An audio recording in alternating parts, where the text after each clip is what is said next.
Thanks for watching Afternoon Live. If you're traveling for the holidays this year, it's time to start planning now. Joining us with tips to help holiday travel feel a little less like the Hunger Games, we welcome back the author of How to Avoid Strangers on Airplanes, Brandon Blewett. It's great to see you, Brandon. Thanks for having me back. So good to see you. The Hunger Games is real, right? The holidays are stressful. Everybody's trying to go a million places with crying children and all the things.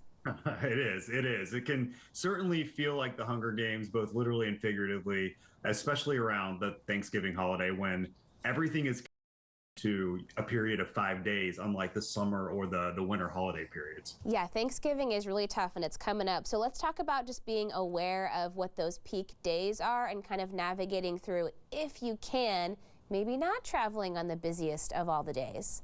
Well, statistically, Wednesday before Thanksgiving and the Sunday after are the busiest travel days within the U.S. So if you're able to take off, Monday or Tuesday or work remote, sometimes the flights are going to be a little cheaper and there's going to be a lot less chaos at the airport if you fly out Sunday or Monday. Similarly, if you go to see your family earlier, maybe you're worn out on your family time come at the end of the Thanksgiving dinner and you want to fly back on Friday. Friday and Saturdays, I've typically found to be much less crowded and chaotic at the airport as well. Well, and I found recently too, I've flown a couple of times on Thanksgiving Day in recent years, and it's still super busy. There's still a ton of people just getting to where they're going because they worked and the kids had school and all the things.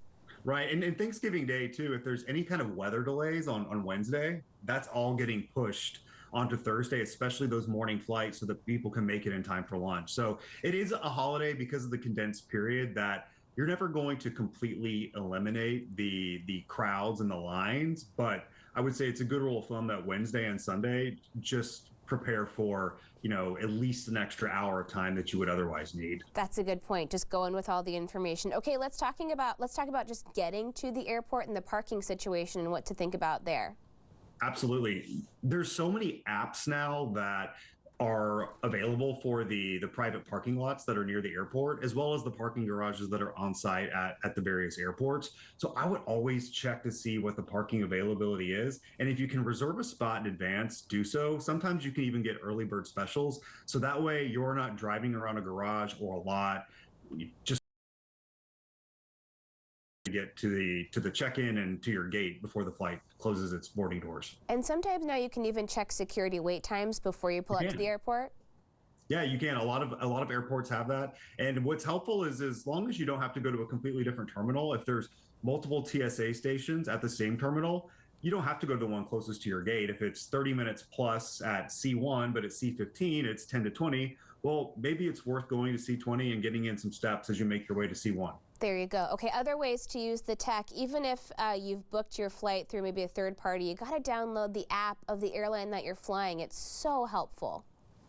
It is. If you rely on third parties, they're not going to be able to track the delays the same way that the airline does. So when you put your reservation, your confirmation number into the airline's app, it's going to send you any delay notifications, any gate change notifications, and a lot of times, once the airline knows that you're on a flight, they will send out pending weather notifications so that if you need to make changes, if you're connecting through an area which might be impacted by storms, you can maybe sometimes get maneuvered around so that you can make it where you need to go on time. Yeah, that's a lot less painful when you have that helpful perspective ahead of time that you're going to get there eventually. What about knowing your food options even before you get to the airport? Sometimes we're so flustered and, oh my gosh, I didn't even eat breakfast, now what?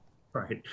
I'd say that you should definitely go to the airport's website, identify your concourse. It's quite easy to find the food options that are available, but a handy trick for me, if you're in a rush, there could always be lines at the airport. Pack snacks that are going to get through TSA, so that way you always have a meal handy. And your bottle of water, if you bring a refillable one and fill it up at the water station, you might save yourself $10 or so. That's true. Oh my gosh, that one bottle of water gets so expensive at the airport. Okay, and you kind of mentioned earlier, especially for Thanksgiving, it's such a condensed window. Everybody's going through it and trying to figure it out. Just keeping the perspective. Exactly. I think that you need to look at travel this time of year as a group project with complete strangers. And if you keep a sense of humor on you, that travels well. I can't tell you how many times either I've been aggravated or somebody else has seemed aggravated. And when you make eye contact, smile, you start to laugh about what's unfolding, and you find a lot of the scenery quite entertaining once that perspective shifts. And think about if you're having a tough day, think about the flight attendants and gate agents and all those people. They're going through it too. So we got to help them out and do our best. Always respect the crew and the gate agents. They can be your lifesavers in some very sticky situations. So yes, always be kind. I like to bring M&Ms or gifts sometimes as well, just to show a token of appreciation. That's always so nice. Brandon, thank you so much. It was great to see you. Thanks. Good to see you too. The book again is How to Avoid Strangers on Airplanes. We'll have more information on our website at katu.com.